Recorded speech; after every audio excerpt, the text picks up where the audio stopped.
हम चाहते हैं कि फ़िलहाल तो डी साहब से मेरी बात हुई थी, वो कह रहे थे कि ये शॉर्टली टेंडर जो 1 किलोमीटर का हमारे पास अवेलेबल नहीं होता है, हमें दिल्ली को भेजना पड़ा प्रोजेक्ट।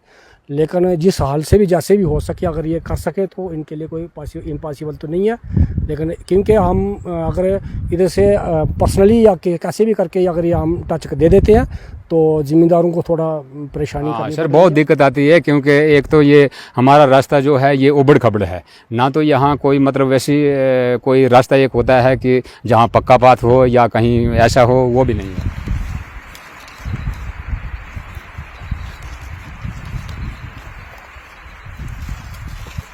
नमस्कार, जेके मीडिया देख रहे हैं आप। इस वक्त मैं श्रेरणा रोड के एंड पॉइंट पर मौजूद हूं। इधर पर जो काम रुका है, यानी 2018 में यहां तक जो काम पहुंचाया गया था, जो रोड थी, लेकिन इधर से आगे मैं आपको जो एंड दिखा रहा हूं, आगे जो आबादी है, आगे जो गांव है, लेकिन पीएमजीएसवाई विभाग ने इस काम को जो यहीं पर छोड़ा है। इन्हीं लोगों से हम बात करेंगे। क्या आपका कहना है, क्या वजह रही कि आगे जो काम नहीं चल सका, बंद यहाँ पर हुआ और जंगल में काम को छोड़ा गया है? सर बात ऐसी है कि ये यहाँ 2 प्रोजेक्ट चल रहे थे। ये पीएमजीएसवाई में थी, एक लैंग्वेज प्रोजेक्ट में थी। जो लैंग्वेज प्रोजेक्ट थी वो पक्का मकान टू शेरना थी। दूसरी थी पीएमजीएसवाई से थी शुआ टू बिलासुबा शेरना। तो ये इन्होंने 5 किलोमीटर टेंडर टेकअप किया, तो इनका ठेकेदार जी का यहाँ ही ख़त्म हुआ, यहाँ छोड़ दिया। तो डीए साहब के पास हम पहले भी गए थे, लेकिन इतना है कि वो कहने लगे थोड़ा लेट हो गया, आपने यहाँ पहले क्यों नहीं आ पाए और हम टेंडर कर लेते। लेकिन हमारी एक रिक्वेस्ट है कि पीएमजीएसवाई सड़क जो है प्रधानमंत्री योजना सड़क से इन्वेस्ट जितना पैसा होता है ये आम जनता के लिए होता है। तो हमारी एक रिक्वेस्ट थी कि जनता जंगल में सड़क पड़ चुकी है, जनता इसको बेनिफिट नहीं ले पा रही है। और दूसरी बात हमारी एक बात ऐसी थी कि रिक्वेस्ट थोड़ी सी कि हम 1.5 किलोमीटर कम से कम से रोड हमें अलालबंड तक के लिए टच होती है।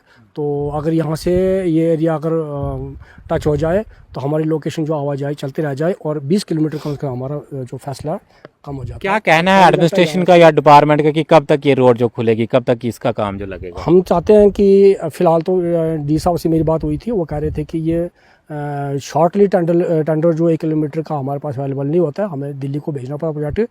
लेकिन जिस हाल से भी जैसे भी हो सके अगर ये कर सके तो इनके लिए कोई इम्पॉसिबल तो नहीं है। लेकिन क्योंकि हम अगर इधर से पर्सनली या कैसे भी करके अगर ये हम टच दे देते हैं तो ज़िम्मेदारों को थोड़ा परेशानी करनी पड़ रही है। तो अगर पीएमजीएसवाई जो है इसमें इन्वॉल्व हो जाए थोड़ा सा, तो थोड़ा सा उनका भी योगदान, गरीबों का भी, एक ही जो खेत है थोड़ा पूरा उनका भी अगर दिन थोड़ा गुजारा हो जाए तो हमारी भी एक थी कि इस तरीके से टच हो जाए। क्योंकि ये एरिया जो है बहुत पंचायती का ही पूरा एरिया है और 2-3 पंचायतें यहाँ फॉल करती हैं और ये डीडीसी लोकेशन चरला की भी इसमें फॉल करती है और पंचायत शेरना भी फॉल करती है। ये 3-4 पंचायतें जो इसमें इन्वॉल्व होती हैं। और अगर ये टच हो जाती है तो हम जनता की रिक्वेस्ट थी कि जल्द से जल्द अगर ये सड़क हमारी पहुंच जाती है तो अलालबंड तक के लिए भी, तो आगे तक हमारा प्रसार हो जाती है। और टच चलो इनसे भी बात करते हैं। कितनी जो मुश्किल आती है जब कोई बीमार हो या कोई सामान नीचे से लाना हो, क्योंकि इधर से आगे जो आपको तकरीबन 500 मीटर का जो टोटल फासला है, तो कितनी दिक्कत आती है? जंगल का रास्ता है। हाँ सर बहुत दिक्कत आती है, क्योंकि एक तो ये हमारा रास्ता जो है ये उबड़ खबड़ है ना, तो यहाँ कोई मतलब वैसी कोई रास्ता एक होता है कि जहाँ पक्का पाथ हो या कहीं ऐसा हो, वो भी नहीं है। तो रास्ता जो है उबड़ खबड़ है। जब भी हमारा कोई इनसे मतलब बीमार हो जाते हैं तो उस मतलब हमको मुश्किलात यहाँ तक बहुत आती है। तो हम इसलिए कहते हैं कि थोड़ा ये जो 1 किलोमीटर का हमारा जो फैसला है सड़क का, तो ये सरकार से मेरी अपील रहे या हम इतने लोगों की अपील रहे कि सरकार मतलब ये थोड़ा सा हमें इतना मतलब सरकार से मतलब हमारी मांग है ये कि इतना थोड़ा हमारा काम हो जाए। तो मतलब सरकार का बहुत बहुत शुक्रिया। तो ये यहाँ पर जो मैंने आपको पहले भी कहा था कि यहाँ पर जो एंड पॉइंट इस रोड को जो दिया गया है, आधा किलोमीटर जो पीछे जो आबादी है, जो शेरना जो गांव है, आधा किलोमीटर पीछे है, लेकिन यहीं पर जो रोड को छोड़ा गया है। अब जल्द से जल्द एडमिनिस्ट्रेशन को या डिपार्टमेंट को इसके बारे में सोचना चाहिए ताकि इन लोगों को दिक्कतों का सामना न करना पड़े। आप देखते रहिए जेके मीडिया। धन्यवाद।